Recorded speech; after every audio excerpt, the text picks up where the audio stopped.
இருக்கக்கூடிய வாட்டரும் சால்ட்டும் வந்து மனித குலம் நீடிச்சு வாழ்றதுக்கு ரொம்ப இன்றியமையாத ஒன்று. அது இல்லாமல் இருக்கவே முடியாது மனிதனால. ஸோ இந்த கான்செப்டில் தான் இப்போ நம்ம அந்த ஹீட்டை பார்க்க போகிறோம். மனுஷனுடைய அந்த பாடி டெம்பரேச்சர் வந்து 35 to 38, அட் த மேக்ஸிமம் போனால் 39. இந்த 4 டிகிரிஸ்குள்ளே தான் இருக்குது. 35க்கு கீழே போனால் நீங்கள் கோமாக்கு போயிருவீங்க, 39க்கு மேலே போனாலும் நீங்கள் கோமாக்கு போயிருவீங்க. மனிதனோட டெம்பரேச்சரை மெயின்டைன் பண்ணுறதுக்கு அவனுக்கு ஒரு உன்னதமான ஒரு விஷயம் இருக்குது, ஸ்வெட். 240 ml வாட்டர் ப்ரொவைட் பண்ணலாம். ஆனால் 10 to 15 டிகிரி உள்ள வாட்டர் கொடுத்தா தான் கூல் பண்ணும் பாடியை. அது எப்படி ப்ரொவைட் பண்ண போகிறோம்? It's a biggest challenge for an unorganised sector. ரெண்டாவது என்னதுன்னா, எவ்ரி 1 to 1.5 hours வேலை செஞ்சாங்கன்னா அவங்களுக்கு 15 minutes ரெஸ்ட் கொடுக்குன்னு சொல்லுது. அப்போ அந்த ஷேடை எப்படி நம்ம ரெடி பண்ண போகிறோம் அப்படின்றது அனதர் பிக்கஸ்ட் சேலஞ்ச். இப்போ இந்த ஹீட் ஸ்ட்ரெஸ் வந்து எல்லாரையும் ஒரே மாதிரி பாதிக்குதா அப்படின்றதான் ஃபர்ஸ்ட் கொஸ்டின். இந்தியாவில் எல்லாரையும் ஒரே மாதிரி பாதிக்குதா? நான் வந்து ஒரு கார், ஏசி கார் வச்சிருக்கேன். எனக்கு பக்கத்தில் ஒரு பைக்கர் போறாரு, அதுக்கு பக்கத்தில் நடந்து போயிட்டு இருக்காங்க ஒருத்தர். இவங்க 3 பேருமே தமிழ்நாட்டில் சென்னையில் தான் இருக்காங்க அப்படின்னா இவங்க 3 பேரும் வேற. ஸோ இந்த ஹீட் ஸ்ட்ரெஸ்ல நான் ரொம்ப லீஸ்ட் அஃபெக்டட், பைக்கர் கொஞ்சம் நடந்து போனவன் ரொம்ப ஜாஸ்தி. நிஜ கிட்னி வேலையே செய்யாதுன்னா அவரை உயிரோட தக்க வச்சுக்கிறதுக்கு 2 ஆப்ஷன் தான். ஒன்று அவருக்கு வேற யாராவது கிட்னி கொடுக்கணும், இல்லைன்னா ஒரு மிஷினில் கனெக்ட் பண்ணி கிட்னி செய்கிற வேலையை அந்த மிஷின் செய்யணும். அது வந்து வாரத்துக்கு 3 நாள் செய்யும். அது பேர் டயாலிசிஸ்ன்ற ப்ராசஸ். அந்த டயாலிசிஸ்க்கு தமிழ்நாடு அரசு ஒரு வருஷத்துக்கு செலவிடுற தொகை 200 crores. ஸோ இப்போ இந்த ஹீட் ஸ்ட்ரெஸ் வந்து அதை வந்து மல்டிபிள் டைம்ஸ் ஆகும். ஏரியாவில் எவ்வளோ ஹீட் ஸ்ட்ரெஸ் இருக்குது அப்படின்னு கவர்மெண்ட் சொல்லணும். நான் எவ்வளோ நேரம் வெளியே இருக்கணும், எவ்வளோ நேரம் அவுட்டோர் ஒர்க் பார்க்கணும் அப்படின்ற லிமிட்டேஷனை கவர்மெண்ட் ட்ரா பண்ணணும். இதை நோக்கி தான் நம்ம நகரம் மாறுது.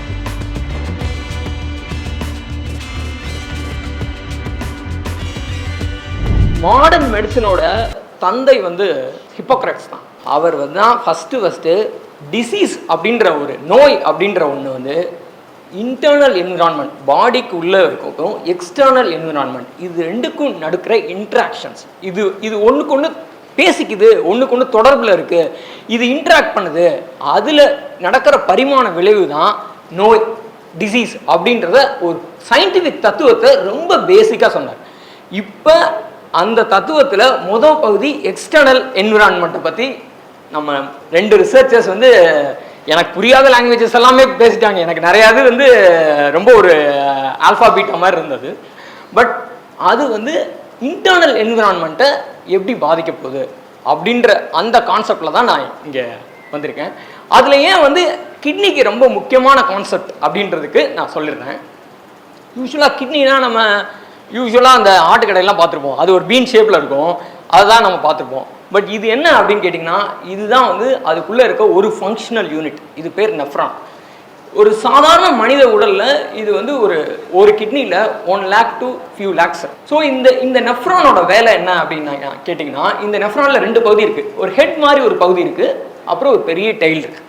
ஸோ இந்த ஹெட்டில் என்ன இருக்குன்னா, நீங்கள் வந்து ஒரு சணல் உருண்டையை பார்த்துருப்பீங்க. அந்த சணல் உருண்டை வந்து யூஸ்வலாக வந்து சணலுக்குள்ளே ஒரு லியூமன் இருக்க மாதிரி, அது ஒரு டியூப் மாதிரி கற்பனை பண்ணிக்கோங்க. அதை சுற்றி உருண்டையாக்குனா ஒரு எண்டு இந்த எண்டு வரும், இன்னொரு எண்டு அந்த எண்டு வரும். அதுதான் அது பேர் குளோமர்லஸ். ஏன் அது உருண்டையாக அப்படி சணல் மாதிரி இருக்குன்னா, அப்போ தான் அது பரப்பளவை இன்க்ரீஸ் பண்ணிக்க முடியும். ஸோ இது என்ன பண்ணும் அப்படின்னா, இந்த உயிரினம் வந்து தோன்றிய காலத்தில் ஃபஸ்ட்டு சீ வாட்டரில் இருந்தது, அப்புறம் ஃப்ரெஷ் வாட்டருக்கு வந்துச்சு, அதுக்கப்புறம் லேண்டுக்கு வந்துச்சு. இதுதான் உயிரினத்தின் பரிணாம வளர்ச்சி. ஸோ வந்து நமக்கு உயிரினத்தின் பரிணாம வளர்ச்சினாவே டார்வின் தான் ஞாபகம் வருவார். பட் ஆனால் வந்து அதுக்கு ஈக்குவலாக பேசப்படக்கூடியவர் வந்து ஹோமர் ஸ்மித். அவர் வந்து ஒரு நெஃப்ராலஜிஸ்ட். அவர் என்ன சொன்னார்னா, சீ வாட்டரில் ஒரு உயிரினம் இருக்கும்போது அது சால்ட்டை நிறைய பிடிக்கும். ஸோ சால்ட்டை வெளியே தள்ளணும். அது ஃப்ரெஷ் வாட்டருக்கு வரும்போது வாட்டர் அங்கே ஜாஸ்தியாக இருக்கும், சால்ட்டு கம்மியாக இருக்கும். ஸோ வாட்டரை வெளியே தள்ளணும்.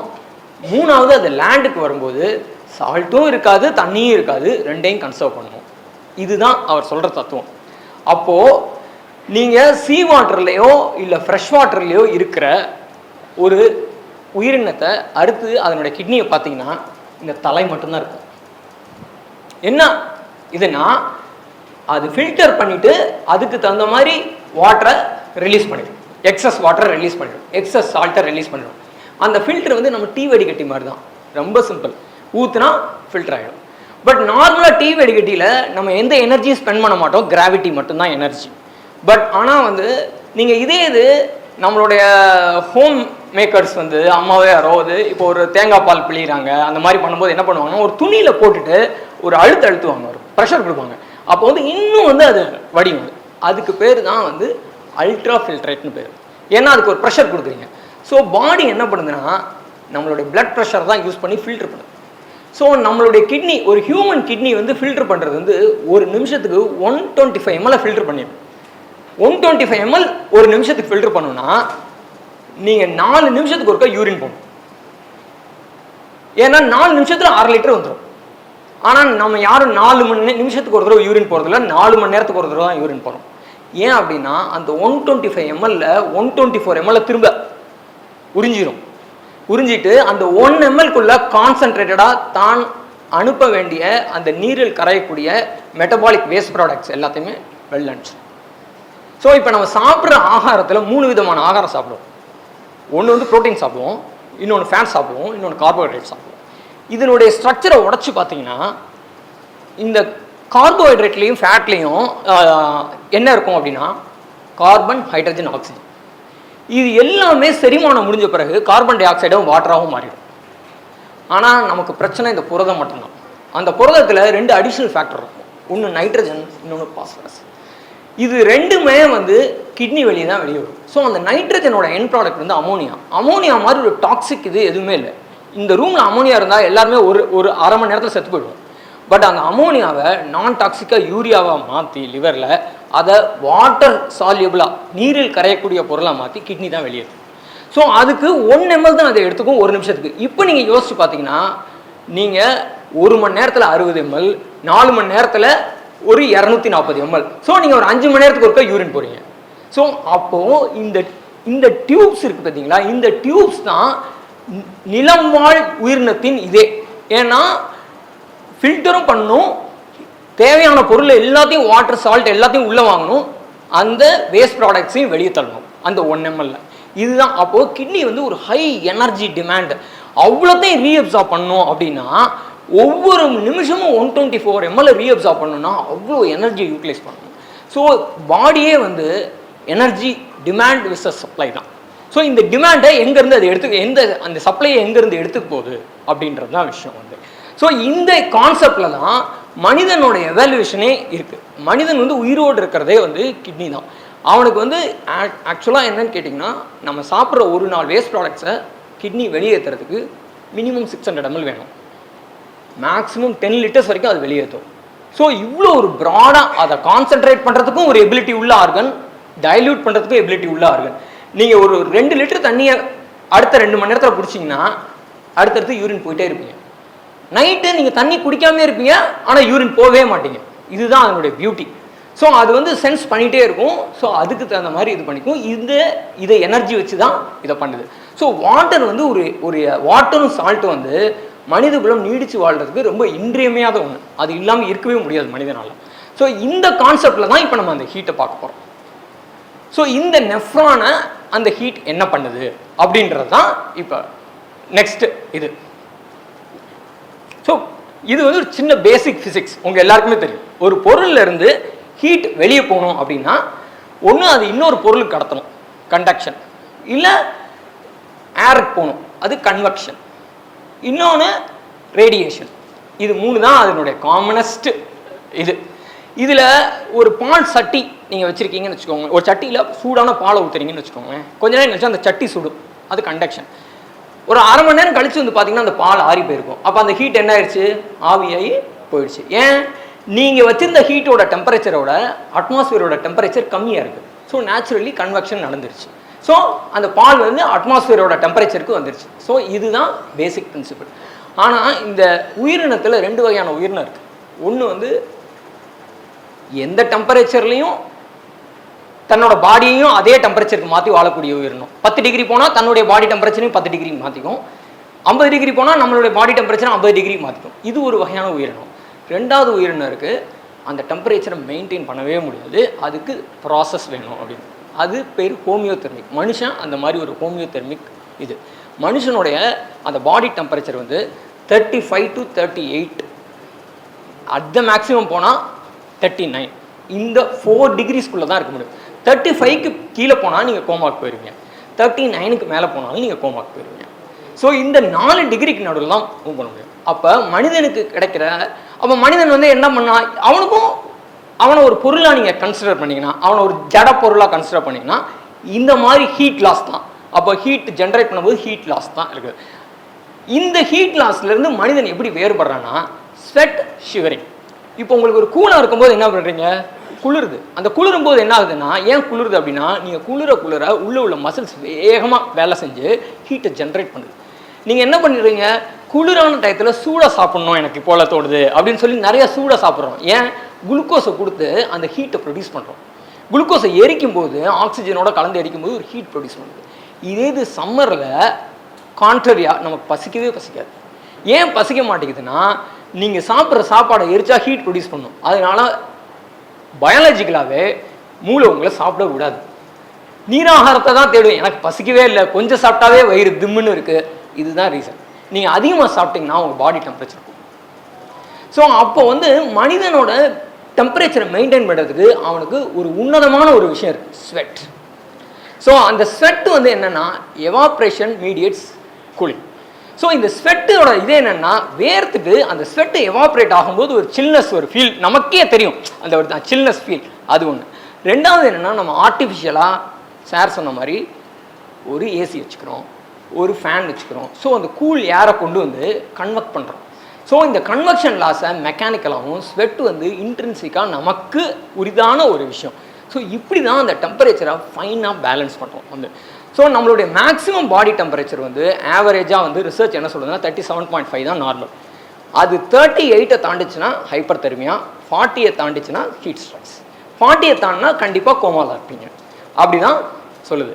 ஸோ அப்போது இந்த ஸ்வெட்டுக்கும் இந்த இதுக்குமான ரிலேஷன்ஷிப்பை நிகழ் வந்து ரொம்ப அழகாக விளக்குனார். இந்த ஸ்வெட்டை எப்படி வந்து எவாப்ரேட் ஆகுது அப்படின்னு கேட்டிங்கன்னா, ஏர் ட்ரையாக இருந்தால் மாய்ச்சரை இழுக்கிறதுக்கு உங்களோட ஸ்வெட்டை எவாப்ரேட் பண்ணும். அவர் ஒன்று சொன்னார், அதாவது எப்படின்னா ஏரோட டெம்பரேச்சர் கூட கூட அது வந்து ஈரப்பதத்தை வச்சுக்கும். ஒவ்வொரு டிகிரி ஏற ஏற 7% ஈரப்பதம் ஏறிட்டே இருக்கும் அப்படின்னு சொன்னார். அப்போது ஈரப்பதம் உள்ள காற்று உங்களோட ஸ்வெட்டை எவாப்ரேட் பண்ண விடாது. ஸ்வெட்டு வரும், பட் ஆனால் எவாப்ரேட் ஆகாதனால அதுக்கு கொடுக்கக்கூடிய கூலிங் எஃபெக்டை அதனால் கொடுக்க முடியாது. ஸோ அதனால தான் வேர்க்குது, ஆனாலும் எனக்கு அந்த அந்த எஃபெக்ட் இல்லை அப்படின்றதுக்கு ரீசன் உங்கள் ஸ்வெட்டில் இருந்து, அதாவது எப்படின்னு கேட்டிங்கன்னா இங்கேயும் ஃபிசிக்ஸ் தான் இருக்குது. அதாவது எப்படின்னு கேட்டிங்கன்னா, ஒரு இடத்துலேருந்து இன்னொரு இடத்துக்கு போகணும் அப்படின்னா இந்த இடத்துல இருக்கிறது அந்த இடத்துல இருக்கக்கூடாது, அப்போ தான் போகும். அது டிஃப்யூஷன், ஆஸ்மோசிஸ், வேப்பர் ப்ரெஷர், இது எல்லாமே இப்படி தான் இயங்கும். அப்போது அந்த காற்றுல அந்த ஈரப்பதம் இருக்க இருக்க உங்களால் அந்த வேர்வையை எவாப்ரேட் பண்ண கூடாது. அப்போ ஆட்டோமேட்டிக்காக என்ன ஆகுதுன்னா, நீங்கள் வேர்த்துக்கிட்டே தான் இருக்குது, ஆனால் உங்களோட பாடி டெம்பரேச்சர் இது பண்ணல. அப்போ உங்களுடைய முக்கியமான மெக்கானிசத்தை நீங்கள் ஒரு டி நகரில் நடு ரோட்டில் 12 மணிக்கு நின்னீங்க அப்படின்னா உங்களுடைய பாடி டெம்பரேச்சரோட கூலிங் மெக்கானிசத்தில் ஒரு கன்வெக்ஷன் ஏர் இல்லை, ஒரு சுற்றி உள்ள பொருள் எல்லாம் சுடுது. ஸோ கண்டக்ஷன் பண்ண முடியாது. உங்களோட ஸ்வெட்டு வந்து வெளியே வருது, ஆனால் அது எவாப்ரேட் ஆக மாட்டேங்குது. அப்போ என்ன ஆகிடுது அப்படின்னா, ஒரு மாடியில் நீங்கள் வெறும் ஒரு பாத்திரத்தை, சில்வர் பாத்திரத்தை கொண்டு போய் வச்சுட்டு ஒரு 2 மணி நேரம் கழித்து போய் அதை தொட்டு பார்த்தீங்கன்னா அந்த டெம்பரேச்சரோட அதை அந்த சட்டி ஜாஸ்தியாக சொல்லும். ஏன்னா அந்த டெம்பரேச்சரை உள்ளே வச்சுக்குது. அதை சமன்படுத்துறதுக்கான வாய்ப்பு இல்லாமல் போயிடும். ஸோ பாடி பிகம்ஸ் லைக் அ வெசல். அதுதான் இங்கே ப்ராப்ளமே வந்து. ஸோ நம்ம இங்கே பார்த்துக்கிட்டு இருக்க ஒரு பெரிய பிரச்சனையே வந்து, நம்ம மனித குலம் சந்திச்சுட்டு இருக்க பெரிய பிரச்சனையே நம்மளுடைய ஸ்வெட்டு யூஸ்லெஸ்ஸாக போயிட்டுருக்கு கொஞ்சம் கொஞ்சமாக வந்து. ஏன்னா அந்த ஹியூமிடிட்டி ஜாஸ்தியாக இருக்கிறதுனால. அதை தான் அவர் திரும்ப திரும்ப யூடிசிஏ அப்படின்னு அது மாதிரி ஒரு நிறைய மாடல்ஸை வச்சு தான் அதை சொல்கிறாரு. அதை வந்து ஸோ இதுதான் விஷயம் வந்து. ஸோ நெக்ஸ்ட் ஸ்டெப் வந்து, இப்போ வந்து 2 விஷயம். ஒரு பாடியிலேருந்து வாட்டர் லாஸ் ஆகுதுன்னா நம்மளுடைய பாடியோட வெயிட்டில் 50% வாட்டர் தான். அந்த 50% வாட்டர் வந்து வெவ்வேறு கம்பார்ட்மெண்ட்ஸில் டிஸ்ட்ரிபியூட் ஆகிருக்கும். இப்போ யூஸ்வலாக நமக்கு வந்து எப்படின்னு கேட்டிங்கன்னா, வெளி உறுப்பு அப்படின்னு பார்த்தா ஸ்கின், மசில்ஸ், போன்ஸ், இதெல்லாம் வெளி உறுப்பு. உள் உறுப்பு அப்படின்னு பார்த்தா முக்கியமான 6 உறுப்பு இருக்குது. ஒன்று வந்து 5 உறுப்பில் ஒன்று வந்து மூளை, 2வது இதயம், நுரையீரல், கிட்னி, லிவர், அதுக்கப்புறம் இன்டெஸ்டைன் சம்மந்தமானது.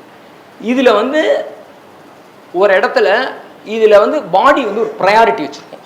எதெல்லாம் அதுக்கு ஒரு ப்ரையாரிட்டி இருக்கும். எப்படி இருக்கும் அப்படின்னாக்கா, இப்போ வந்து ஒரு விஷயம் குறைஞ்சிட்டே போகுது, எனர்ஜியோ வாட்டர் சப்ளையோ இல்லை ஆக்சிஜன் சப்ளையோ குறைஞ்சிட்டே போகுதுன்னு வச்சுக்கோங்க.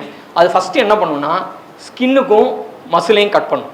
ஏன்னா அதுதான் தேவையில்லை, அவனை சும்மா உட்கார சொன்னால் போதும், அது இயங்காமல் இருக்கும்னு. ரெண்டாவது என்ன பண்ணும் அப்படின்னா இன்டெஸ்டைனுக்கு கட் பண்ணும். மூணாவது என்ன பண்ணும், லிவருக்கு கட் பண்ணும். ஏன்னா லிவர் கொஞ்சம் நேரம் சும்மா இருந்தால் ஒன்றும் ஆகாது. நாலாவது என்ன பண்ணுன்னா கிட்னி கட் பண்ணும். கிட்னி கட் பண்ணால் ஒரு ஃபியூ ஹவர்ஸ் தாக்கு பிடிக்கலாம். அதுக்கப்புறம் அஞ்சாவதாக என்ன பண்ணும் அப்படின்னா மூளைக்கு கட் பண்ணும்.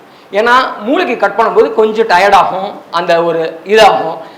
அதுக்கப்புறம் நீங்கள் கோமாக்கு போயிடுறீங்க, அப்போவே நீங்கள் ஒரு மெடிக்கல் அட்டென்ஷன் போயிடுங்க. கடைசியாக லங்ஸுக்கு கட் பண்ணும், அதுக்கப்புறம் ஹார்ட்டுக்கு கட் பண்ணும். லங்ஸுக்கு கட் பண்ணாவே உயிர் பிரிஞ்சிடும், ஹார்ட்டுக்கு கட் பண்ணும்போது அது கம்ப்ளீட் ஆகிடும். இதுதான் அந்த ப்ரையாரிட்டைசேஷன். ஸோ இப்போ உங்களுக்கு ஒரு டயரியா இருக்குது, வாமிட்டிங் இருக்குது, இல்லை ஒரு ஆக்சிடெண்ட்டில் பிளட் லாஸ் ஆகுதுன்னா ஃபஸ்ட்டு எந்த இடத்துக்கு போகிறது நிற்கும் அப்படின்னா சதைகளுக்கும் ஸ்கின்னுக்கும் போகிறது நின்றுடும். பட் ஆனால் உள்ளூருக்கு போகிற இது எல்லாத்தையும் ரீடிஸ்ட்ரிபியூட் பண்ணும். அது வந்து எப்படின்னா, நமக்கு சம்பளம் குறையுதுன்னா நம்ம ப்ரையாரிட்டைஸ் பண்ணுவோம் நம்மளுடைய ஃபேமிலியில். அது இந்த மாதிரி தான், எதை ப்ரையாரிட்டைஸ் பண்ணுறது அப்படின்னு. அப்போது அதில் ஃபஸ்ட்டு அடி வாங்குகிற வைட்டல் ஆர்கன் ஃபஸ்ட்டு லிவரு, ரெண்டாவது கிட்னி. பட் லிவர் வந்து ஒரு வித்தியாசமான ஆர்கன். அது வந்து அதுக்கு 2 டியூவல் சப்ளை இருக்கிறதுனால அது எப்போவுமே பேர் பண்ணும் ஒரு விஷயத்தை வந்து. பட் கிட்னி வந்து அது சிங்கிள் பிளட் சப்ளை உள்ளது, அது பேர் பண்ணுறது ரொம்ப கஷ்டம். பட் அந்த கான்வர்ஸ் நான் அதுக்கு ஆப்போசிட்டாக ஒன்று போட்டிருக்கேன் பாருங்கள். ஒர்க் அண்டர் ஹீட் ஸ்ட்ரெஸ்ஸில் இருக்கும்போது நமக்கு என்ன தேவைன்னு சொல்லியிருக்கேன், ஸ்வெட் வேணும்னு சொல்லியிருக்கேன். அப்போ என்ன ஆகும் அப்படின்னா, நீங்கள் ஒர்க்கும் பண்ணுறீங்க, ஒரு மேனுவலாக ஒருத்தர் ஒர்க் பண்ணுறாருன்னு வச்சுக்கோங்க, அந்த சதை அசைஞ்சிட்டே இருக்குது. ஏதோ ஒரு ஒர்க் பண்ணுறாரு, ஒரு நாற்று நடுறாரு, ஒரு மண் வெட்டுறாரு, அப்போது அந்த சதை அசைஞ்சிட்டே இருக்குது. அப்போ அந்த சதைக்குரிய பிளட் சப்ளையை கட் பண்ண முடியாது. ரெண்டாவது அவர் வெயிலில் நிற்கிறாரு, அந்த அம்மா வெயிலில் நிற்கிறாங்க அப்படின்றப்போ அவங்களுக்கு ஸ்வெட் செக்ரேட் பண்ணும். ஸோ ஸ்கின்னோட பிளட் ஃப்ளோவை 8 டைம்ஸ் இன்க்ரீஸ் பண்ணும். அப்போ எந்த வைட்டல் ஆர்கனை காம்ப்ரமைஸ் பண்ணுறது லிவருக்கு அப்புறம் அப்படின்னு பாடி யோசிச்சு கிட்னியை போட்டு தள்ளிடுவோம் அப்படின்னு சொல்லி கிட்னியை ஃபுல்லாக ஸ்லாஷ் பண்ணிடும். கிட்னியோட பிளட் சப்ளையை நல்லா ஷட் டவுன் பண்ணிடும். ஏன்னா நீங்கள் சுயநினைவோடு இருந்தால் தான் வேலை செய்ய முடியும், மூச்சு விட்டால் தான் வேலை செய்ய முடியும், ரத்தம் ஓடினா தான், ரத்தம் இயங்கினா தான், ஹார்ட் இயங்கினா தான் வேலை செய்ய முடியும். ஸோ இப்படி ப்ரையாரிட்டைஸ் பண்ணும். ஸோ அந்த ப்ரையாரிட்டைசேஷனில் கிட்னிக்கு முன்னாடி ஸ்கின் அண்ட் மசில் வந்துடும். இதுதான் இங்கே உள்ள பெரிய சிக்கலை. இந்த ஹீட் ஸ்ட்ரெஸ்ஸில் ஏன் கிட்னி வந்து ஒரு விக்டிமைஸ் ஆகிறதுக்கு அப்படின்றதுக்கான இதுதான். ஸோ இதுதான் எங்களோட முக்கியமான ஸ்டடி. ஆக்சுவலாக நாங்கள் என்ன பண்ணோம் அப்படின்னா, இந்த ஸ்டடி பண்ணுறதுக்கு முன்னாடி நான் உங்ககிட்ட ஒரு கேள்வி கேட்கணும்னு நினைக்கிறேன். எத்தனை பேர் தமிழ்நாடோட பொது சுகாதார கட்டமைப்பு வந்து திருப்திகரமாக நல்லா இருக்குன்னு நம்புறீங்க? அதை யூஸ் பண்ணியிருக்கலாம், யூஸ் பண்ணாமல் இருந்திருக்கலாம், அது வேற விஷயம். அது அடுத்த கேள்வி. எத்தனை பேர் நம்புறீங்க?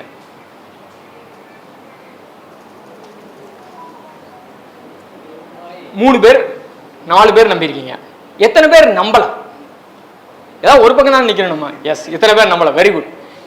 இந்த நேர்மையான பதிலுக்கே நன்றி. பட் நான் சொல்கிறேன், இருக்கிறதுலே தமிழ்நாடு சுகாதார கட்டமைப்பு தான் இந்தியாவிலே பெஸ்ட்டு. அது வந்து ஏற்கனவே லான்செட்னால அங்கீகரிக்கப்பட்ட லோ காஸ்ட் பொது சுகாதாரத்துறை, அதாவது காஸ்ட் எஃபெக்டிவ் ஹெல்த் சிஸ்டம் அப்படின்னு அங்கீகரிக்கப்பட்டது. ஏன் நான் அதை சொல்கிறேன் அப்படின்னா, நீங்கள் நினைக்கிறீங்க ஒரு இண்டெக்ஸ் எல்லாம் லோவாக இருக்குது அப்படின்னு. அதாவது கேரளாவும் நம்மளும் சமமாக பெர்ஃபார்ம் பண்ணுறோம். பட் ஆனால் கேரளா வந்து ஒரு பரவலாகவே ஒரு டெவலப்டு நேஷன். அதனுடைய படிப்பு விகிதாச்சாரமே ரொம்ப ஜாஸ்தி, அதனுடைய ஸ்டாண்டர்ட் ஆஃப் லிவிங்கே ரொம்ப ஜாஸ்தி, அதனுடைய பாப்புலேஷன் ரொம்ப கம்மி. நம்மளுடைய இன்ஃப்ராஸ்ட்ரக்சருக்கும் நம்மளுடைய பீப்புளோட ஸ்டாண்டர்ட் ஆஃப் லிவிங்க்கு நம்ம கொடுக்குற அவுட்புட் இருக்குது பார்த்தீங்களா, அது வந்து பயங்கர ஜாஸ்தி. இது எப்படி நான் இதை சொல்கிறேன் அப்படின்னா, இந்த மாதிரி ஒரு ஸ்டடியை எந்த மேலை நாடுகளும் பண்ணதே கிடையாது. ஏன்னா இந்த ஸ்டடியை ஏன் லான்செட் மாதிரி ஒரு இதில் அக்செப்ட் பண்ணிட்டாங்கன்னா, தமிழ்நாடுன்றது ஒரு பெரிய ஜியாகிரஃபி. அது வந்து ஒரு நாடு மாதிரி தான்.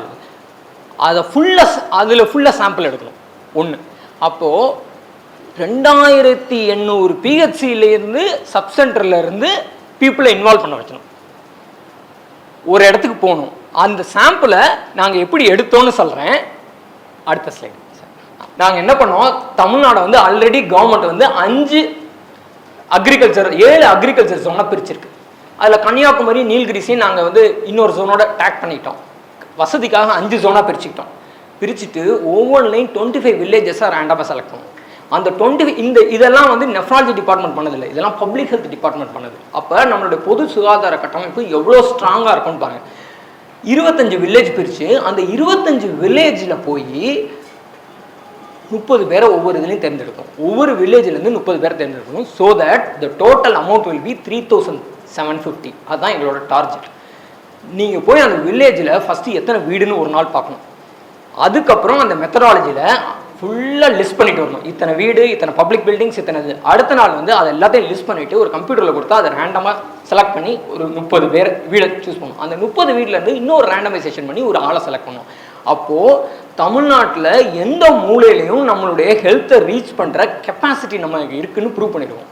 இதுதான் லான்செட்டுக்கு பிடிச்சிருந்த மொதல் விஷயம். அதாவது ரிசல்ட் ஒன்றும் கிடையாது, பட் ஆனால் வந்து இவ்வளோ பெரிய லேண்டை எப்படி நீங்கள் சர்வே பண்ணணும்னு நினச்சிங்க. யூஎஸில் இந்த ஸ்டடியை பண்ணோன்னா ஒரு அமெரிக்கன் ரிசர்ச்சர் சொன்னார், எங்களுக்கு 20 கோடி ரூபாய் செலவாயிருக்கும், நீங்கள் எவ்வளோ ரூபாயில் பண்ணீங்க அப்படின்னு. 25 lakhs பண்ணோம் அப்படின்னு சொன்னாங்க. இதுதான் அதனுடைய சக்ஸஸ். ஏன்னா நம்மக்கிட்ட இருக்கிற ரொபஸ்ட் பப்ளிக் ஹெல்த் சிஸ்டம். அவங்ககிட்ட அப்படி ஒரு சிஸ்டம் கிடையாது. அவங்க வந்து சென்னையிலேருந்தே அந்த கிராமத்துக்கு ஆள் அனுப்பணும், எத்தனை பேர் அனுப்புவாங்க. ஆனால் நம்மக்கிட்ட அப்படி கிடையாது. அதுலேருந்து வித்தின் 5 கிலோமீட்டர் ரீச்லேயே ஒரு டாக்டர் இருக்கிறாரு, ஒரு நர்ஸ் இருக்காங்க, ஒரு ஹெல்த் இன்ஸ்பெக்டர் இருக்கிறாரு, ஒரு லேப் டெக்னீஷியன் இருக்காரு. சாம்பிள்லாம் எடுத்து சில டெஸ்ட்டை அந்தந்த பிஹெச்சிலே பண்ணோம். சில முக்கியமான டெஸ்ட்டை அங்கேருந்து லேபில் ட்ரான்ஸ்ஃபர் பண்ணி சென்னையில் உள்ள இதுக்கு பண்ணோம். ஸோ இதை பண்ண பிறகு இதுதான் எங்களோட சாம்பிளிங். இது ஃபஸ்ட்டு 3350 மெம்பர்ஸை சாம்பிள் பண்ணதில் மொதல் சாம்பிள் வந்து நாங்கள் ஆகஸ்ட் பண்ணோம்.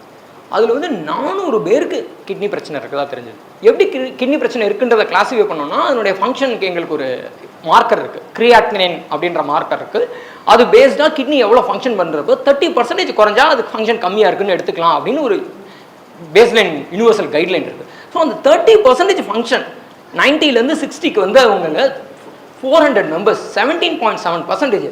நாங்கள் வந்து ரொம்ப அதிர்ந்துட்டோம். ஏன்னா 17.7% ரொம்ப ஜாஸ்தியாக இருக்கே அப்படின்னு சொல்லிட்டு நாங்கள் வந்து அந்த கைட்லைன் என்ன சொல்லுதுன்னா 2 தடவை அந்த சாம்பிளை ரிப்பீட் பண்ணுறதுக்காக 3 மாதம் கழித்து திரும்பவும் யாரெல்லாம் இந்த 406 பேரை கண்டுபிடிச்சி அவங்களை திரும்பியும் அந்த டாக்டர்ஸ்ட்டை கூப்பிட்டு அந்த பப்ளிக் ஹெல்த் சிஸ்டம்ஸ் மூலமாக 2வது சாம்பிள் எடுக்கணும்.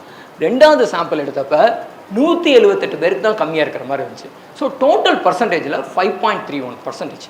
இந்த 5.31%ல் அந்த 178 பேரில் 89 பேருக்கு தான் risk factor for kidney disease இருந்துச்சு. ஒரு டயபெட்டிஸாக இருந்தாங்க, ஹைப்பர் டென்ஷன் இருந்தாங்க, இல்லை கிட்னி ஸ்டோன் இருந்துச்சு. மிச்சம் பேருக்குலாம் எந்த ரிஸ்க் ஃபேக்டருமே இல்லை, எந்த ரிஸ்க்கும் இல்லாமல் அவங்களுக்கு கிட்னி டிசீஸ் இருக்குது. இதுதான் இந்த டிஸ்ட்ரிபியூஷனுடைய இது. இப்போ நீங்கள் பார்த்தீங்கன்னா இந்த 5 ஜோனில் பார்த்தீங்கன்னா north eastern zone Cuddalore, Tiruvannamalai, Vellore அங்கெல்லாம் பார்த்தீங்கன்னா அந்த பர்சன்டேஜ் 5.31, அந்த ஆவரேஜ்லேருந்து 7.69 இருக்குது. சவுத் ஜோன் 6.4 ஹையாக இருக்குது. இதே இது நார்த் வெஸ்டர்ன் ஜோன் பார்த்தீங்கன்னா 2.16 ரொம்ப கம்மியாக இருக்குது. எங்களுக்கு வந்து ரொம்ப இதாக இருந்தது. நாங்கள் இந்த இதை கண்டுபிடிச்சிட்டோம் இவ்வளோ பேருக்கு இருக்குன்னு. ஏன் வந்து பாதி பேருக்கு காரணமே இல்லாமல் கிட்னி டிசீஸ் வருதுன்ற ஒரு காரணம். 2வது ஏன் அது ஒரு யூனிவர்சலாக ஒரு யூனிஃபார்மிட்டி, ஒரு டிஸ்ட்ரிபியூஷனில் ஒரு யூனிஃபார்மிட்டி இல்லையே. அது வந்து ஒரு ஜோனில் ஜாஸ்தியாகவும் ஒரு ஜோனில் கம்மியாகவும் இருக்குது. இதை எந்த ஃபேக்டரோட ரிலேட் பண்ணலான்னு பார்க்கும்போது நாங்கள் கலெக்ட் பண்ண பேராமீட்டர்ஸ்லாம் ஒரு இண்டிவிஜுவல் ஃபேக்டர்ஸ் இருக்கும். அதில் ரிலேட் பண்ணும்போது எங்களுக்கு கிடைச்ச ஒரே தகவல் வந்து அவங்க அவுட்டோரில் வேலை பார்க்குறது ஒரு முக்கியமான சிக்னிஃபிகண்ட் ரிஸ்க் ஃபேக்டராக இருந்தது. அப்போ தான் எங்களுக்கு நிகழ் கான்டாக்டில் கிடைச்சார். ஸோ அவர் என்ன பண்ணி கொடுத்தாருன்னா, நீங்கள் எந்த இடத்துல சாம்பிள் எடுத்தீங்க, எந்த மந்தில் சாம்பிள் எடுத்தீங்கன்னு கேட்டார். நான் ஆகஸ்ட் மந்த் ஃபஸ்ட்டு சாம்பிள், 2வது சாம்பிள் டிசம்பர் மந்த் அப்படின்னு சொன்னேன். சரி, உங்களுக்கு வந்து ஒரு பேஸ்லைன் ஸ்டாண்டர்ட் மந்த்துக்கு நான் மொதல் மந்த் எடுத்துக்கிறேன், தட் இஸ் ஜூலை, அப்புறம் ஆகஸ்ட், டிசம்பர். நீங்கள் பார்த்தீங்கன்னா அந்த யூனிவர்சல் தெர்மல் கிளைமேட் இண்டெக்ஸோட சிவியாரிட்டி வந்து ஆகஸ்ட் மாதம் தமிழ்நாட்டில் எப்படி டிஸ்ட்ரிபியூட் ஆகிருக்கு, டிசம்பர் மாதம் எப்படி இருக்குன்னு பாருங்கள். அதே இது சிவியர் ஹீட் ஸ்ட்ரெஸ் UTCI மோர் தேன் 38 வந்து எப்படி டிஸ்ட்ரிபியூட் ஆகிருக்கு, ஆகஸ்ட் மாதம் எப்படி டிஸ்ட்ரிபியூட் ஆகிருக்கு, டிசம்பர் மாதம் எப்படி டிஸ்ட்ரிபியூட் ஆகிருக்குன்னு பாருங்கள். ஸோ இந்த ஜோன் தான் நமக்கு ரொம்ப முக்கியமான ஜோன். அந்த ஜோன்லாம் ரொம்ப கம்மியாக இருக்குது. அந்த இடத்துல தான் எங்களோட அந்த கிட்னி டிசீஸ் ரொம்ப கம்மியாக இருந்துச்சு. ஸோ நார்மலாக ஒரு கிராஸ் செக்ஷனல் சர்வேல ஒரு கன்க்ளூஷனுக்கு வர முடியாது. பட் ஆனால் இதை வந்து ஒரு ஹைபோதசிஸ் இப்படியாக இருக்கலாம் அப்படின்னு சொல்லலாம், அது மட்டும் தான் சொல்ல முடியும். ரிசர்ச்சை பொறுத்தவரை எப்படின்னா ஒரு 2 வருஷம் 3 வருஷம் ஃபாலோ அப் ஸ்டடி இருந்தால் மட்டும்தான் ஒரு கன்க்ளூசிவ் ரிப்போர்ட்டை கொடுக்க முடியும். பட் இதில் வந்து அந்த நிகழோட ஒர்க்னால நாங்கள் நியர் கன்க்ளூசிவ் ரிப்போர்ட்டாக அதை கொடுத்தோம். அது வந்து இன்டிஸ்பியூட்டபுளாக அதை ரிவ்யூ பண்ண 4 ரிவ்யூவர்ஸும் அக்செப்ட் பண்ணிட்டாங்க. அதுதான் இந்த பப்ளிகேஷனுடைய செகண்ட் சக்ஸஸ் வந்து இதுதான் இதனுடைய இது. அப்போது நீங்கள் டிசம்பரில் போய் சாம்பிள் எடுக்கும்போது அந்த பேஷண்ட் வந்து அவங்க ஒர்க்கர்ஸ் வந்து லோயஸ்ட் ஹீட் ஸ்ட்ரெஸ்ல இருந்தனால அவங்க எல்லாம் திரும்ப பேஸ் லைனுக்கு வந்துருச்சு. அதனால தான் 406 பேருக்கு இருந்த கிட்னி டேமேஜ் வந்து 178 பேரை சுருங்கியிருக்கு அப்படின்றது தான் இதனுடைய இது. ஸோ ஹீட் ஸ்ட்ரெஸ்க்கு இந்த கிட்னிக்கும் ரொம்ப ஒரு முக்கியமான ஃபேக்டர் இருக்குது அப்படின்றது தான் ஃபேக்டர். ஸோ இதில் என்ன ஆயிடுது அப்படின்னா இந்த 406 பேரும் இதில் அடுத்த விஷயம் நம்ம பார்க்க வேண்டியது என்னன்னா இந்த 406 பேரும் நாங்கள் போய் எடுக்கும்போது எந்த தொந்தரவும் சொல்லலை. எனக்கு இந்த பிரச்சனை இருக்குது, எனக்கு நீர் போனால் வலிக்குது, இல்லை வழக்கமாக நாங்கள் ஒரு சிறுநீரக வியாதியில் கால் வீக்கம் இருக்குது, மூச்சு விட சிரமமாக இருக்குது, ரத்த சோகை இருக்குது, இந்த மாதிரிலாம் எதிர்பார்ப்போம், முகம் வீங்குதுன்னு. இதெல்லாம் எந்த தொந்தரவும் இல்லாமல் அவங்களுடைய கிட்னி ஃபங்க்ஷன் 30% குறையிறது தான் இதனுடைய பெரிய பிரச்சனை. அப்போது யார் பாதிக்கப்படுறாங்களோ அவங்களும் உணரலை, அது உணராமே அது பாதிப்புக்கு உள்ளாயிட்டு அதுவே சரியாகுது. பட் என்ன பிரச்சனைனா இப்போ தான் நம்ம ஃபைனலாக அந்த நெஃப்ரானை நம்மளுடைய கற்பனைக்கு கொண்டு வரணும். அந்த டியூப்ஸ் தான் இந்த பாதிப்பில் ஹையஸ்ட்டாக பாதிக்கப்படும். ஏன்னா அதுதான் வந்து எனர்ஜி பயங்கரமாக வர்றது, எனர்ஜி தேவைப்படுறவங்க. வழக்கமாக இந்த மாதிரி வேலை பார்க்குறவங்க என்ன பண்ணுவாங்க, அந்நேரம் சாப்பிட மாட்டாங்க, ஸோ கண்டினியூஸாக வேலை பார்த்துருக்கோம். அப்போ அந்த எனர்ஜியும் கொடுக்காம பிளட் சப்ளையும் கொடுக்காம அந்த டியூப்ஸ் வந்து கன்சர்வ் பண்ணி கொஞ்சம் கொஞ்சமாக டெத் ஆகிட்டே இருக்கு. ஸோ இவங்களுக்கான சில ஆய்வுகள் இப்போ ஸ்ரீலங்கா இந்த மாதிரி கண்ட்ரீஸில் பயாப்சிலாம் எடுத்திருக்காங்க. பயாப்சி பண்ணதில் அந்த மேலே உள்ள சனல் பந்துமான காம்பனண்ட்டில் எந்த சேஞ்சஸும் இல்லை, பட் கீழே உள்ள டியூப்ஸ் எல்லாமே செத்துருச்சு அப்படின்னு தான் டாக்குமெண்ட் பண்ணியிருக்காங்க. ஸோ நம்மளுடைய அந்த எப்படி நம்ம அந்த ட்ராக்கை வந்து அந்த சயின்டிஃபிக்காக நம்ம கன்க்ளூட் பண்ணணும்னு நினைக்கிறோமோ அதோட ஒத்து போகுது அது வந்து. ஸோ பெத்தாலஜி தான் எங்களுடைய ஃபைனல். எப்போவுமே வந்து ஒரு இதில் வந்து போஸ்ட்மார்ட்டம் தான் ஃபைனல் ரிப்போர்ட்டை கொடுக்கும். அது மாதிரி ஒரு திசு பரிசோதனையில் இந்த டியூபிள்ஸ் எல்லாம் ஒவ்வொரு தடவையும் இந்த ஹீட் ஸ்ட்ரெஸ் அனுபவிச்சு அது டெத் ஆகிட்டே பெர்மனெண்ட்டாக அவங்க கிட்னி டேமேஜுக்கு போகிறாங்க அப்படின்றது தான் எங்களுடைய கன்க்ளூஷன் ரிப்போர்ட். ஸோ இது வந்து யாருக்கு வேணால் நடக்கலாம், அதுதான் விஷயம். இது வந்து ஏன் அப்படின்னா இது அவுட்டோர் ஒர்க்குன்னு இல்லை, இந்த ஹீட் ஸ்ட்ரெஸ்ஸில் நாளைக்கு இயங்குகிற யாருக்கு வேணாலும் இந்த பிரச்சனை நடக்கலாம் அப்படின்றது தான். இன்னொன்று, இது எந்த தொந்தரவும் இல்லாமல் ஒரு ஆர்கன் செயலிழந்து போயிட்டுருக்கு அப்படின்றது தான் மிக ரொம்ப ஒரு டிஃபிகல்ட்டான விஷயம். இதை எப்படி நம்ம எதிர்கொள்ள போகிறோன்றது தான் நம்மளுடைய அடுத்த கேள்வி. ஸோ இப்போ நம்ம என்ன பண்ணணும் அப்படின்னா பேசிக்காக WRS ஸ்ட்ராட்டஜி அப்படின்னா வந்து அதாவது இருக்கிறதுலே வந்து லேபர் கைட்லைன்ஸில் ரொம்ப ஸ்ட்ராங்காக உள்ள கைட்லைன் வந்து ஒன்று நியாஷ், அது வந்து US, ரெண்டாவது வந்து யூரோப்பியன் கைட்லைன்ஸ். இவங்க 2 பேருமே இந்த வாட்டர் ரெஸ்ட் ஷேடை பற்றி பேசுகிறாங்க. பட் என்னன்னா இனி வர இந்த 25 இயர்ஸில் ஒரே ஒரு ஸ்டடி மட்டும்தான் வாட்டர் ரெஸ்ட் ஷேடு கொடுத்து 3 months கழித்து எவாலுவேட் பண்ணி அதுக்கு உண்மையிலே கிட்னி காப்பாற்றுற டெண்டன்சி இருக்குது அப்படின்னு சொல்லியிருக்கு. இனி வரை அந்த மாதிரி ஒரு இன்டர்வென்ஷன் ஸ்டடியை மேலை நாடுகளில் கூட யாரும் பண்ணதில்லை. அதுதான் இங்கே ஒரு பிக்கஸ்ட் ப்ராப்ளம். அது ஏன்றதையும் நான் அடுத்து சொல்கிறேன். இது வந்து இப்போ வந்து இந்த நியாஷ் கைட்லைன் என்ன சொல்லுதுன்னா, ஒருத்தர் வந்து ஒர்க் பண்ணும்போது எவ்ரி 20 minutes ஆஃப் ஒர்க் வந்து 240 ml of 10 to 15 degrees of water கொடுக்கணும்னு சொல்லுது. நம்ம இதை எப்படி ப்ரொவைட் பண்ண போகிறோம்? 240 ml வாட்டர் ப்ரொவைட் பண்ணலாம், ஆனால் 10 to 15 degree உள்ள வாட்டரை கொடுத்தா தான் கூல் பண்ணும் பாடியை. அதை எப்படி ப்ரொவைட் பண்ண போகிறோம்? It is a biggest challenge for an unorganised sector இருக்கும்போது. ரெண்டாவது என்னதுன்னா எவ்ரி 1 to 1.5 hours வேலை செஞ்சாங்கன்னா அவங்களுக்கு 15 minutes ரெஸ்ட் கொடுக்குன்னு சொல்லுது. அப்போ அந்த ஷேடை எப்படி நம்ம ரெடி பண்ண போகிறோம் அப்படின்றது அனதர் பிக்கஸ்ட் சேலஞ்ச். மூணாவது, ஒரு ஃபீமேல் சயின்டிஸ்ட் அவங்க சொன்னாங்க, ரொம்ப வேலிட் பாயிண்ட் சொன்னாங்க. ஆக்சுவலாக தமிழ்நாட்டில் இந்த மாதிரி அக்ரிகல்ச்சர் ஒர்க்கர் இல்லாமல் சால்ட் பேன் ஒர்க்கர்ஸில் ப்ரொஃபஸர் வித்யா வேணுகோபால்னு SRMCயில் அவங்க ஒர்க் பண்ணியிருக்காங்க. அவங்க என்ன சொன்னாங்கன்னா, அவங்க பர்சனல் இன்டர்வியூஸில் விமன் லேபரர்ஸ் வந்து யூரினல்ஸ் இல்லை, அதனால என்னால் யூரின் பப்ளிக்கில் போக முடியாதுன்றதுனால நான் தண்ணி குடிக்காமே இருப்பேன் அப்படின்னு சொல்லியிருக்காங்க. இது வந்து எவ்வளோ ஒரு அதாவது ஒரு டெமோக்ரஸியில் ஒரு டிஃப்ரெண்ட் செட் ஆஃப் எவல்யூஷனில் நம்ம இருக்கோம் நம்ம ஒரு கண்ட்ரியில் அப்படின்னு சொல்லும்போது ஒரு யூரினல் இல்லாத பப்ளிக் ஸ்பேஸ் வந்து எந்த அளவுக்கு ஒரு ஃபீமேலை பாதிக்குது அப்படின்ற ஒரு விஷயம். அப்போது நம்ம water rest shade and urinal ஸ்ட்ராட்டஜின்னு போட வேண்டிய கட்டாயத்தில் இருக்கும். அதுதான் இதனுடைய சாராம்சம்.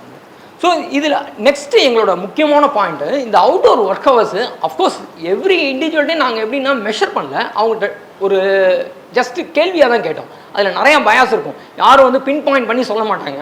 எல்லாருமே நான் வந்து 7 மணி நேரம் வேலை பார்ப்பேன், 8 மணி நேரம் வேலை பார்ப்பேன் அப்படின்னு சொல்லுவாங்க. But that really doesn't mean in a survey that it is 8 hours. Unless உங்களோட அட்டண்டன்ஸை பஞ்ச் பண்ணி பஞ்ச் பண்ணி அந்த ரெக்கார்டு இருந்தால் மட்டும்தான் it is a objective validated one. அதுதான் ரிசர்ச்சோடது. எப்போவுமே அதனுடைய அப்ஜெக்டிவிட்டியும் வேலிடேஷனுக்கு தான் அது மதிப்பு இருக்கும். ஆனால் நாங்கள் இருந்தாலும் இது தோராயமாக எப்படி கார்லேட் ஆகுதுன்னு பார்க்கும்போது நாங்கள் என்ன கண்டுபிடிச்சோன்னா 24.5 ஹவர்ஸ்க்கு மேலே யார் அவுட்டோர் ஒர்க் ஹவர்ஸ் ஒரு வாரத்தில் பண்ணியிருக்காங்களோ அவங்களுக்கு த ரிஸ்க் இஸ் டபுள்டு அப்படின்னு பார்த்தோம். ஸோ இது வந்து இது எப்படி இந்த நம்பரை அரைவ் பண்ணீங்க அப்படின்னு ஒரு ரிவ்யூவர் கேட்டப்ப இது வந்து இட் ஹாஸ் அ பயாஸ். ஏன்னா அது இண்டிவிஜுவல் சொன்ன அந்த ஹவர்ஸை பேஸ் பண்ணி தான் பண்ணியிருக்கோம். It has to be validated in future studies அப்படின்னு தான் சொல்லியிருக்கோம் அது. பட் இதுக்கப்புறம் தான் நம்ம ஒரு ரியல் பிக்சர் போகணும். இப்போ இந்த ஹீட் ஸ்ட்ரெஸ் வந்து எல்லாரையும் ஒரே மாதிரி பாதிக்குதா அப்படின்றது தான் ஃபர்ஸ்ட் கொஸ்டின். இந்தியாவில் எல்லாரையும் ஒரே மாதிரி பாதிக்குதா? நான் வந்து ஒரு ஏசி கார் வச்சுருக்கேன். எனக்கு பக்கத்தில் ஒரு பைக்கர் போகிறாரு, அதுக்கு பக்கத்தில் நடந்து போயிட்டு இருக்காங்க ஒருத்தர். இவங்க 3 பேருமே தமிழ்நாட்டில் சென்னையில் தான் இருக்காங்க அப்படின்னா இவங்க 3 பேரும் வேறு வேறு. ஸோ இந்த ஹீட் ஸ்ட்ரெஸ்ஸில் நான் ரொம்ப லீஸ்ட் அஃபெக்டட், பைக்கர் கொஞ்சம், நடந்து போகிறவன் ரொம்ப ஜாஸ்தி. So this is the very important paper that has to be read by everyone. It is released from IIM Bangalore.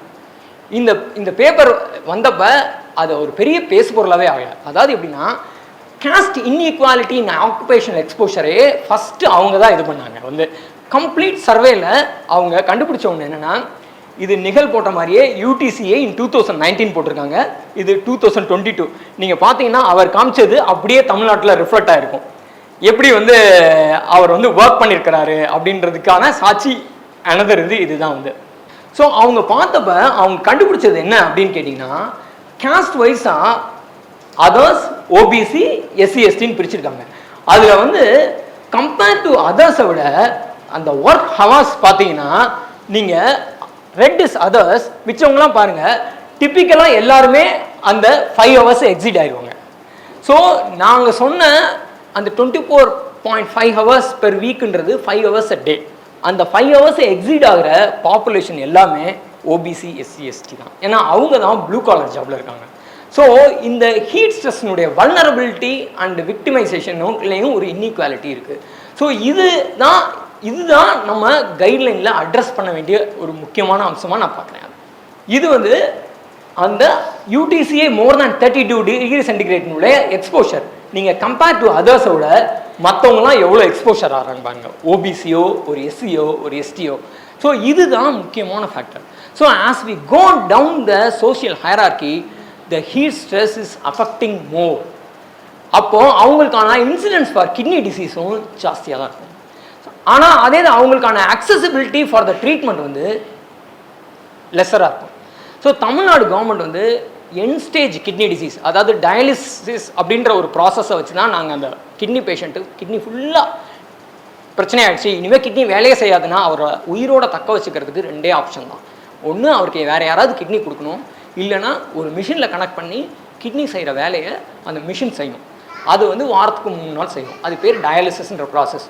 அந்த டயாலிசிஸ்க்கு தமிழ்நாடு அரசு ஒரு வருஷத்துக்கு செலவிடுற தொகை 200 crores. ஸோ இப்போ இந்த ஹீட் ஸ்ட்ரெஸ் வந்து அதை வந்து மல்டிபிள் டைம்ஸ் ஆகிடும். ஏன்னா இவங்க எல்லாரும் இந்த வல்னரபிள் குரூப்ஸ் எல்லாருமே எக்கனாமிக்கலி வல்னரபிளாக இருப்பாங்க. அவங்க எல்லாமே டிபெண்ட் ஆன் பப்ளிக் ஹெல்த் சிஸ்டத்தில் தான் இருப்பாங்க. ஸோ இதுதான் நம்மளுடைய பிக்கஸ்ட் ட்ராபேக். நம்ம ஏன் ப்ரிவென்ஷனை நோக்கி போகணுன்றதுக்கான பிக்கஸ்ட் ட்ராபேக். இல்லைனா நம்மளுடைய மணி வந்து ஸ்பெண்டிங் வந்து ஒரு மெயின்டெனன்ஸ்க்கு தான் உபயோகமாக இருக்குமே ஒழிய அதை ப்ரிவென்ஷனில் பண்ணால் தான் அந்த காஸ்ட்டை நம்ம பெட்டராக யூட்டிலைஸ் பண்ண முடியும். அப்போது இந்த பெரிய அன்ஆர்கனைஸ் செட் ஆஃப் ஒர்க்கர்ஸை நம்ம எப்படி வந்து இந்த ஹீட் ஸ்ட்ரெஸ்லேருந்து காப்பாற்ற போடணுன்ற ஸ்ட்ராட்டஜியில் regulation of water rest shade அப்படின்ற யூரோப்பியன் கான்செப்ட்லேருந்து கொஞ்சம் வெளியே வந்து urinal outdoor work hours regulation அப்படின்ற கான்செப்டுக்குள்ளே போகணும்.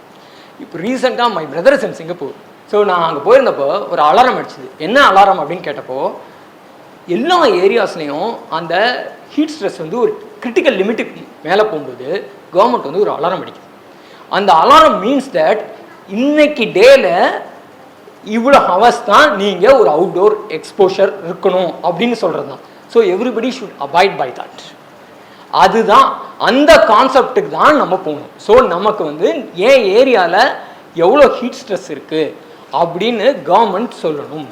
நான் எவ்வளோ நேரம் வெளியே இருக்கணும், எவ்வளோ நேரம் அவுட்டோர் ஒர்க் பார்க்கணும் அப்படின்ற லிமிட்டேஷனை கவர்மெண்ட் ட்ரா பண்ணணும். இதை நோக்கி தான் நம்ம நகரணும் அடுத்து வந்து. ஸோ இது வந்து ஒரு ஜஸ்ட் டு ஒரு குளோபல் ப்ரிவாலன்ஸ்க்காக போட்டிருங்க. இது ஏற்கனவே நிகழ்காட்டின இதுதான். இது பார்த்தீங்கன்னா நீங்கள் அந்த பூமியோட லேட்டிடியூடில் நீங்கள் கம்பேர் பண்ணிங்கன்னா நம்ம எல்லாம் ஒரே இடத்துல இருக்கோம், அவ்வளோதான். ஃபஸ்ட்டு இந்த மாதிரி சிகேடியை கண்டுபிடிச்சது இந்த இடம் தான், நிக்கரகுவா அண்டு பனாமா.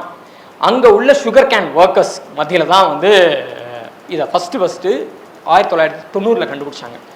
அது அந்த இடம் பேர் ஆக்சுவலாக அந்த இடமே மீசோ அமெரிக்கான்னு பேர் அந்த ஜங்ஷன். அதுக்கப்புறம் அப்படியே நீங்கள் போனீங்கன்னா அது எல்லாம் ஒரே லேட்டிடியூடில் வரும். ஸோ குளோபலி நம்ம அந்த லேட்டிடியூடில் ஹீட் ஸ்ட்ரெஸ் லேட்டிடியூடில் தான் இருக்கோன்றத நம்ம ஃபஸ்ட்டு அக்செப்ட் பண்ணிக்கணும். அதுதான் ரொம்ப முக்கியம். அப்படின்னா தான் வந்து இதை வந்து ஒரு இது ஒரு இண்டிவிஜுவல் வியூலேருந்து வெளியே வந்து ஒரு சொசைட்டிக்கான ஒரு ரோல் இருக்குது, ஒரு இண்டிவிஜுவலுக்கான ஒரு ரோல் இருக்குது, ஒரு டாக்டருக்கான ஒரு ரோல் இருக்குது, ஒரு கவர்மெண்ட்கான ஒரு ரோல் இருக்குது அப்படின்றத நம்மளால் நிறுவ முடியும். அதுதான். ஸோ இதில் என்ன ப்ராப்ளம்னா, நான் ஏற்கனவே சொன்ன மாதிரி அவங்களுக்கெல்லாம் எந்த தொந்தரவும் இல்லை. ஏன் அப்படின்னா யூஸ்வலாக அந்த சணல் பந்து மாதிரி உள்ள கிட்னியோட நெஃப்ரானில் அந்த இதில் பிரச்சனை வந்துச்சுன்னா யூரினில் ப்ரோட்டீன் லீக் ஆகும், யூரின் நுரைச்சி போகும். ஸோ கால் வீங்க ஆரம்பிச்சிடும், உடனே எங்ககிட்ட வந்துடுவாங்க. இந்த டியூப்ஸில் லீக் ஆச்சுன்னா இந்த டியூப்ஸில் உள்ள பிக்கஸ்ட் ட்ராபேக் என்னென்னா அது சாக அதனுடைய எபிலிட்டியை எதை லூஸ் பண்ணுன்னா கான்சன்ட்ரேட்டிங் எபிலிட்டியை லூஸ் பண்ணிடும். ஸோ கான்சன்ட்ரேட்டிங் எபிலிட்டியை லூஸ் பண்ண பிறகு என்ன ஆகும்னா, ஏற்கனவே ஒரு ஹீட் ஸ்ட்ரெஸ்ஸில் ஒர்க் பண்ணுறவனுக்கு யூரின் கம்மியாக போகணும், அவனுடைய தண்ணியை பிடிச்சு வைக்கணும். அந்த எபிலிட்டி போக அவன் அந்த விசியஸ் சைக்கிளில் மாட்டும். ஸோ இன்னும் மோசமாக அந்த கிட்னி டேமேஜ் ஆகும், இன்னும் மோசமாக டீஹைட்ரேட் ஆகும், இன்னும் மோசமாக கிட்னி டேமேஜ் ஆகும், இன்னும் அந்த கான்சன்ட்ரேட்டிங் எபிலிட்டி போகும் till the kidney reaches end stage kidney disease. இந்த விசியஸ் சைக்கிளை கட் பண்ணணும் அப்படின்னா நமக்கு இப்போ உள்ள ஸ்க்ரீனிங் ப்ரோக்ராமில் அவன் எந்த சிம்டமும் இல்லை. இந்த 400 பேரில் சர்வே எடுத்தப்போ only 1.6% say some symptoms. So மிச்சது எல்லாமே நான் ஸ்பெசிஃபிக் சிம்டம்ஸ். இப்போ அவன் அந்த ஒரு ஃபீமேல் சயின்டிஸ்ட் வந்து எக்ஸ்பிரஸ் பண்ணாங்களா அந்த சிம்டம்ஸ் எல்லாம், அதெல்லாம் நீங்கள் இந்த ஸ்லைடில் பார்க்காம தனியாக வீட்டில் வச்சு பார்த்தீங்கன்னா எனக்கு கூட தாங்க தலை வலிக்குது, எனக்கு கூட தாங்க வாந்தி வர்ற மாதிரி இருக்குது, எனக்கு கூட தாங்க எரிச்சலாக வருது, இந்த காரணங்கள்லாம் நான் ஸ்பெசிஃபிக்.